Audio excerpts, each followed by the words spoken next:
আজকে যে সত্যি ঘটনাটা শুরু করছি সেটা মহারাষ্ট্রের সাংলি এলাকার ঘটনা। এই ঘটনাটা শুনলে সত্যি বোঝা যায় যে মানুষ কত রকমের হতে পারে। মানুষের কোনো সম্পর্ক এমন নেই যে সম্পর্কে কোনো ক্রাইম হয়নি। ক্রাইম স্টোরিগুলো শুনলে বোঝা যায় যে মানুষ কত রকমের হয়, আর মানুষ যে কত ভয়ঙ্কর সেটাও বোঝা যায় এই ক্রাইমের ঘটনাগুলো দেখলে। তো ঘটনাটা হচ্ছে, একজন বাবা, বয়স 56 বছর, একজন মা যার বয়স হচ্ছে 42 বছর, আর তাদের একমাত্র ছেলে, তার বয়স হচ্ছে 22 বছর। বাবার নাম বাবুরাও পাটিল, মায়ের নাম বিনিতা বাবুরাও পাটিল, ছেলের নাম তেজাস বাবুরাও পাটিল। তো তিনজনের সংসার সুখের সংসার। ভদ্রলোক একজন চাষি। ভদ্রলোক বেশ কিছু লোন নিয়েছেন। স্টেট ব্যাংক থেকে তিনি 50 লাখ টাকার লোন তার বাকি রয়েছে। তার কাছে কিন্তু ব্যাংক থেকে নোটিশও এসছে, কিন্তু তার আর্থিক স্থিতি সেই মুহূর্তে এমন নয় যে সে ওই লোনটা ফিরিয়ে দিতে পারবে। কিছু অন্য জায়গা থেকেও দু একটা ছোটখাটো লোন নেওয়া আছে। তো ফ্যামিলিটা খুব চিন্তার মধ্যে আছে। ব্যাংক থেকে নোটিশ এসছে, লোনের টাকা ফিরিয়ে দিতে হবে। আর্থিক অবস্থাও ততটা ভালো নয়, কিন্তু বাড়ির সবাই জানে যে ভদ্রলোক বেশ কয়েকটা ইন্স্যুরেন্স করে রেখেছেন। তার মধ্যে একটা বড় ইন্স্যুরেন্স, সেটা হচ্ছে 1 কোটি টাকার ইন্স্যুরেন্স, আর বাকিগুলো ছোটখাটো বেশ অনেকগুলো ইন্স্যুরেন্স তিনি করেছেন। যখন তার কাজকর্ম ভালো চলছিল সেই সময় তিনি এই ইন্স্যুরেন্স গুলো করেছিলেন। তারপরে তার কাজ তেমন ভালো হয়নি, সেই জন্য তার উপর 50 লাখ টাকা লোন বাকি পড়ে গেছে। তো তার স্ত্রী বিনিতা আর ছেলে তেজাস তাকে বিভিন্নভাবে বারবার অনুরোধ করতে থাকে, বোঝাতে থাকে যে তুমি যদি মরে যাও তাহলে কিন্তু আমরা 1 কোটি টাকা পাবো, আর যে লোনটা আছে সেটাও তুমি মরে গেলে মাফ হয়ে যাবে। তুমি চলে যাওয়ার পরে আমরা নিশ্চিন্তে খুব ভালোভাবে মা আর ছেলে জীবনযাপন করতে পারবো। তোমার উচিত, তুমি যেহেতু একজন বাবা, আমাদেরকে ভালো রাখার দায়িত্ব তোমার, তাহলে তোমার উচিত আমাদের জন্য এই পৃথিবী ছেড়ে চলে যাওয়া।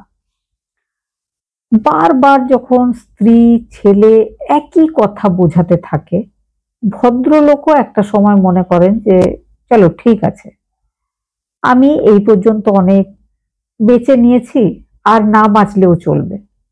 আর সত্যি তো, আমি যদি মারা যাই তাহলে আর কোনো চিন্তা থাকবে না, আমার স্ত্রী আমার ছেলে খুব ভালোভাবে জীবনযাপন করতে পারবে।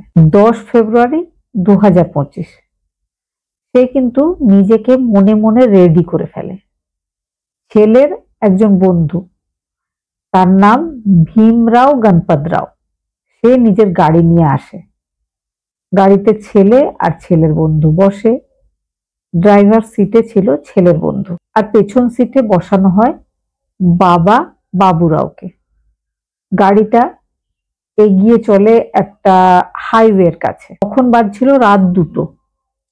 তো রাত 2টোর সময় তারা গিয়ে হাইওয়ের পাশে পৌঁছায়।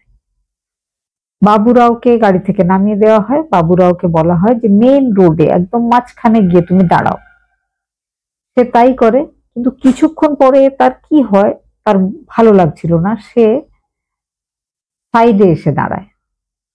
তো ছেলে আর ছেলের বন্ধু যে ভীষণ রেগে যায় যে তুমি বাড়ি থেকে বলে এলে যে তুমি আজকে মারা যাবে, কিন্তু তুমি কেন মরছো না? তার বাবা বলে আমি যে কোনো ভাবে 50 লাখ টাকার লোন সেগুলো সব শোধ করে দেবো, আমার কাজ যেহেতু আমি সব করব, আমি মরতে পারবো না, আমি পারছি না নিজেকে রেডি করতে, আমার ভয় লাগছে। ছেলে মাকে ফোন কলে জানায় ব্যাপারটা। মা ভীষণ রেগে যায়। মা বলে সে যখন মরতে চাইছে না, তো তুই চেষ্টা কর, তুই তাকে আজকে মেরে ফেল।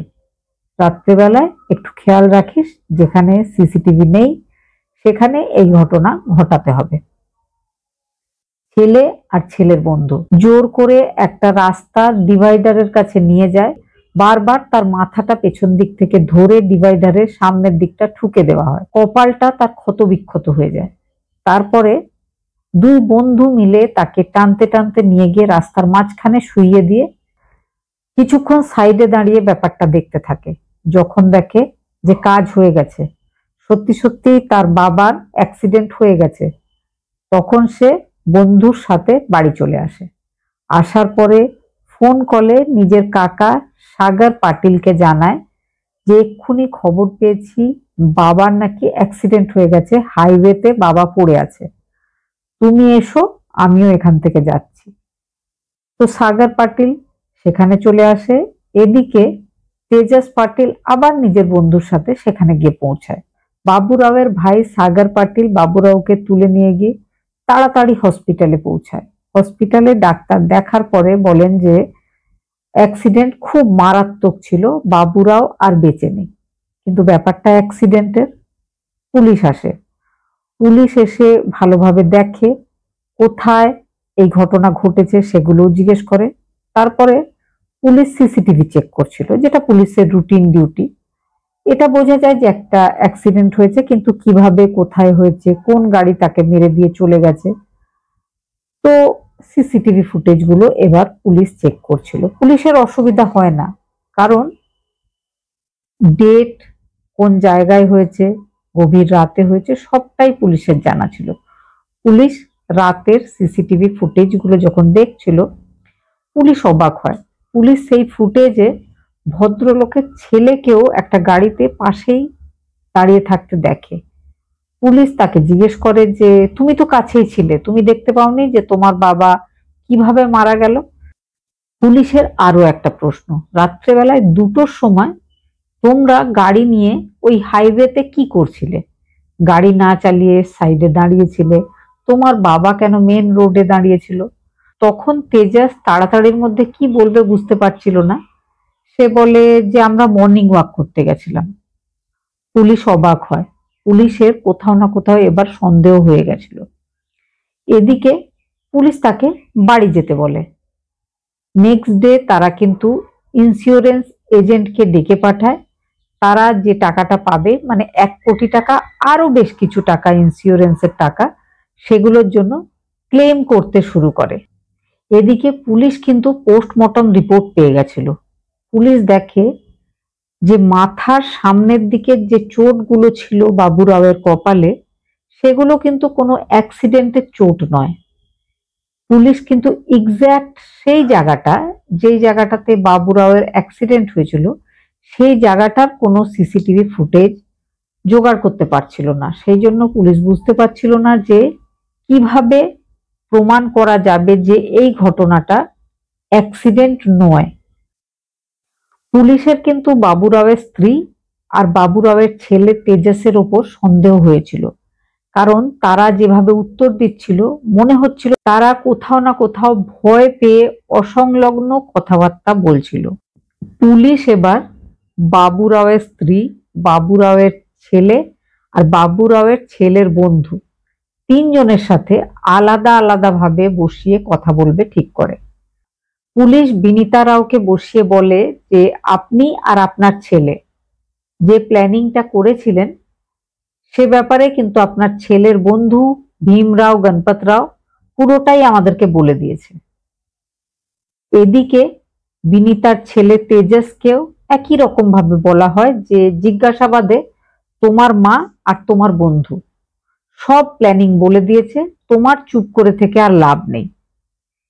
এদিকে ভীমরাও গণপত রাও, যে তেজসের বন্ধু, যে গাড়ি চালিয়ে সঙ্গ দিয়েছিল, তাকে বলে যে তোমার নামে মা আর ছেলে দুজনেই বলেছে যে সব তুমিই করেছো। এবার 3 জন আলাদা আলাদা ভাবে সবকিছু বলে দেয় পুলিশকে। পুলিশ বুঝে যায় যে টাকার জন্য ছেলে আর মা আর সঙ্গে এক বন্ধুকে নিয়ে তারা এই ধরনের একটা ঘটনা ঘটিয়েছে। নিজের বাবা, তাকে তারা বুঝিয়ে সুঝিয়ে প্রথমে মেরে ফেলার চেষ্টা করেছিল। যখন সে রাজি হয়নি, তখন তাকে জোর করে রাস্তা থেকে সরিয়ে দেওয়া হয়েছে।